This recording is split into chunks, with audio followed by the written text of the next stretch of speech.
ভক্তসকলে পৰিত্ৰাণ বিচাৰি চিঞৰি আমাকে আৰাধনা কৰিছে।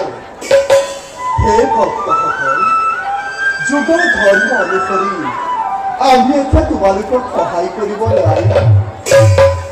তোমালোকৰ সহায়ৰ বাবে অচিৰে ব্যাসৰ পুত্ৰই লভিব জন্ম। ব্যাসৰ পুত্ৰ জন্ম হ'ব। এই মানৱ সংসাৰতে মায়া শূন্য ক্ষণ লাগিব।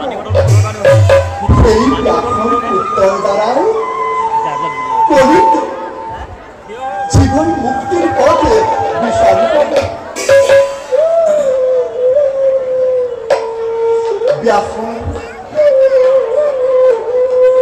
সেই পুত্ৰৰ দ্বাৰাই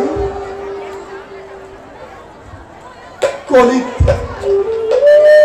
মুক্তিৰ পথ বিচাৰি পাব। ব্যাসৰ সেই নৱৰে শিশুৰ কীৰ্তি হ'ব অতি যুগমীয়া। তাৰোপৰি তেওঁ হ'ব বেদ বিশাৰদ মহাপণ্ডিত।